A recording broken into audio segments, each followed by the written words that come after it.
Hi, my name is John Daigle. I'm with the Titan Outlet, and I am going to give you an idea of some of the things that I look for when I inspect a tractor loader backhoe.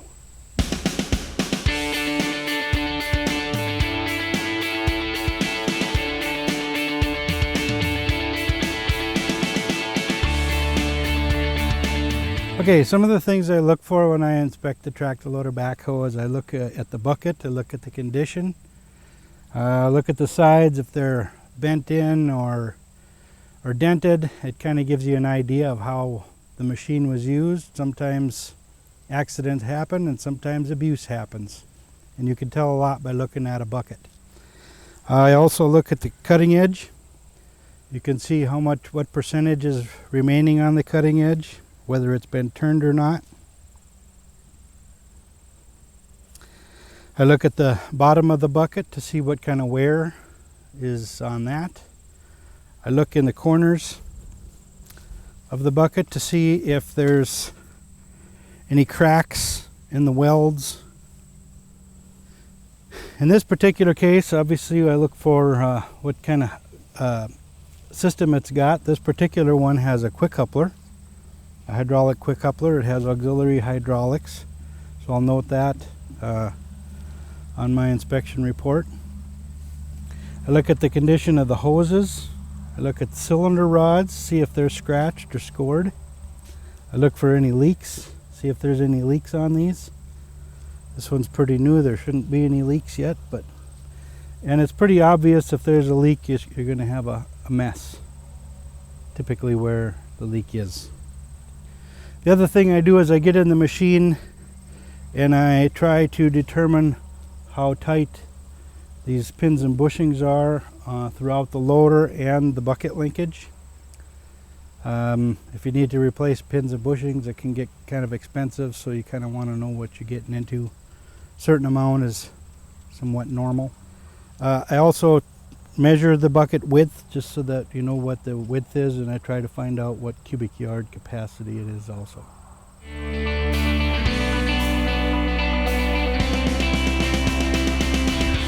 Tires. I look at the tire size and the condition. A lot of times it's a judgment call. You kind of have to have an idea of what a tire looks like new in order to make a judgment as to what percentage is remaining. These tires are in pretty good shape. I would call them somewhere around 80 to 90% remaining. There's some small surface cuts in it, but that's normal. You're going to have that, especially in the type of condition it is. I look for deep gouges or chunks out of them. Again, the back tires, I try to look at them and I make a judgment call as to what percentage I think is remaining.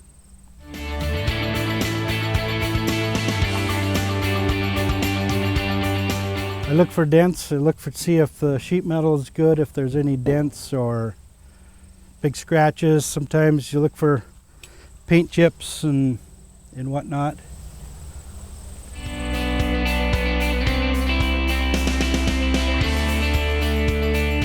I check the hydraulics, the hydraulic level. If you see any sight gauges or any dipsticks or whatnot, I try to check those to make sure that there's hydraulic oil where there should be, or oil where there should be. Fluid, I should say. To make sure that there's fluid where it should be. On the outriggers here, there's different types of pads available. Most of them nowadays have the flip pads. Got the rubber on one side. You look at for street use. You look at the condition of the rubber, if those need to be replaced. They can be replaced. You can flip them over to use them on dirt, which gives you a better grip in soft conditions. I look for any leaks on the outrigger cylinders and the cylinder hoses. Just like everything else, you look for leaks, you look for damage. Again, continuing on the hydraulic side of it, I look for leaks in the swing. I look for leaks in the swing cylinders. I look for leaks in the boom cylinders. I look for leaks in the bucket cylinder here. Also look for, a lot of times the bucket cylinder especially is working near the ground, and if the operator isn't careful, he can shove that rod into something that can scratch it or damage it, which usually results in a hydraulic leak. It'll take out the seals and cause trouble. I like to get in and play with it a little bit. I check the swing to see how tight the pins and bushings are in the in the joint here, both top and bottom. I put it on the ground and move it a little bit, and you just kind of play with it and watch the pins and bushings to see if they're moving. If they are, you know that it's loose. Look at the backhoe bucket, see what kind of shape it's in. I measure the width, try to note what kind of condition the teeth are in. There again, it's a judgment call as to what percentage may be remaining. These, I would call these 90% or 95. They don't look like they're hardly worn at all. The bucket, you can see, hasn't had a whole lot of use in this particular instance because you can still see the paint. The edge is still pretty sharp here, so this particular one is in obviously very good condition. As far as features, I look for, like in this particular case, there's a quick coupler on it. That's usually a benefit for the customer because it makes it quicker to change attachments.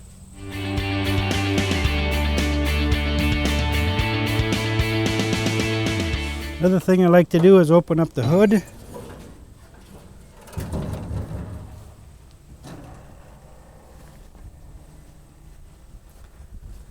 Take a look inside. You can look for any signs of any kind of moisture or any, you know, like maybe a fuel leak, or you can look for antifreeze leaks, or I mean just about anything that's under here. This particular one has a master switch. You can turn it off. It's got a remote jump start, so you don't have to get into the battery box to get to the battery to jump start it in case something should go wrong. Some pretty basic things that you can do. Like I say, you can look at the sight gauges. They're right there. It's pretty obvious whether there's oil in your tank or hydraulic fluid in this case. I look at the ball joints, like in the you know, I try to look to see if they've been greased. A little bit of grease on the joints, as far as I'm concerned, is a good thing. Because if there isn't any grease that you can see, there's a good sign that they haven't been greasing it. But there is a possibility they washed it and cleaned it up well too. So grease is good for pins and bushings. I look for any signs of leaks on, like, the differential. I try to look for leaks on the transmission. Anything that would indicate a red flag of something that needs to be repaired. I pull out the dipsticks. Try to make sure that there's fluid on a particular dipstick.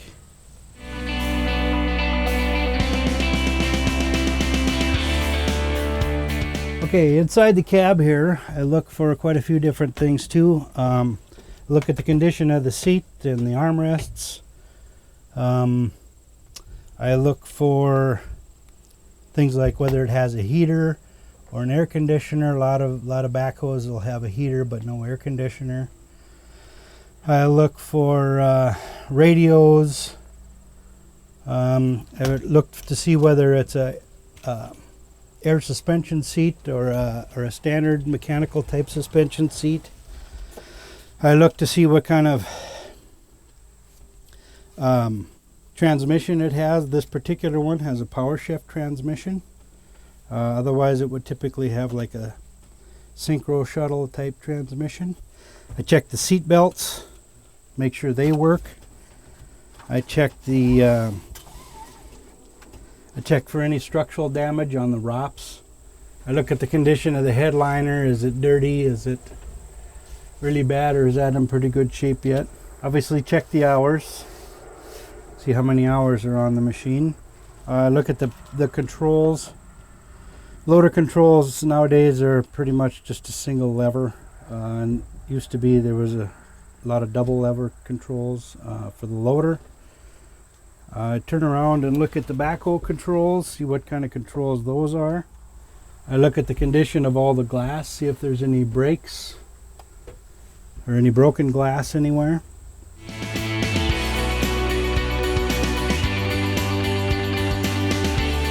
So then, what I do is I'll start the machine to make sure that check for any unusual smoke or listen for any unusual noise. In this case, it popped right off. There shouldn't be much for unusual noise or smoke at 532 hours. So I would expect this to be in pretty good shape. I check to make sure that, like I mentioned before, I'll play with the loader a little bit to check and see for tightness of the pins and bushings, and for the coupler for that matter.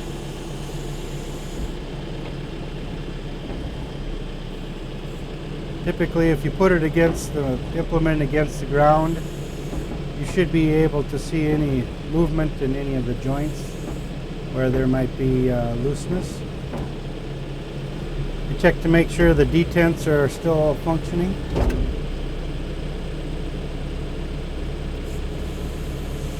A lot of different ways you can kind of check for looseness in the linkage.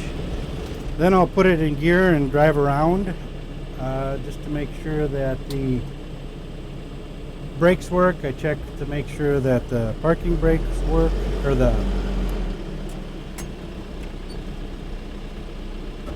I make sure it works both forward and reverse, the transmission.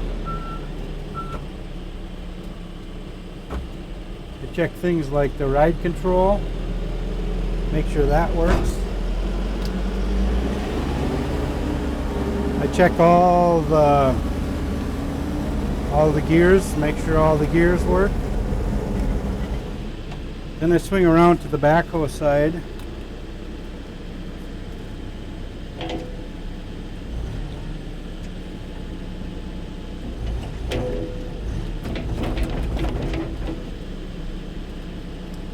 Make sure the outriggers work. There again, I can check for looseness. You can see that just by shaking it back and forth, you can see that there's some looseness in the pins and bushings here on this one. Probably just need some shims. If you put it on the ground, you can see that, again, you can check for looseness.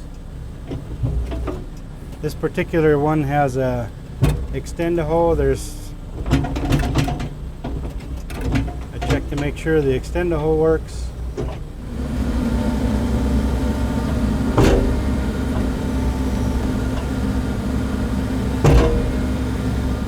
If I'm in a place where I can dig with it, I'll dig with it just to make sure that it's got enough power.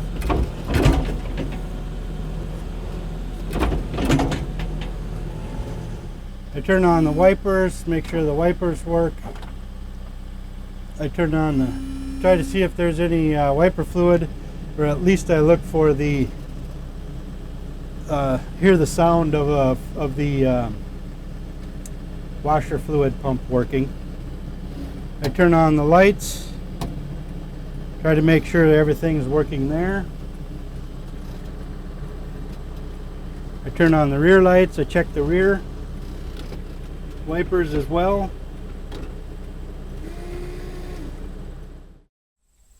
This is hopefully this gives you some idea of the things that I look for when I look at machinery. On this particular case, a tractor loader backhoe. This is John Daigle from the Titan Outlet, and thank you for watching.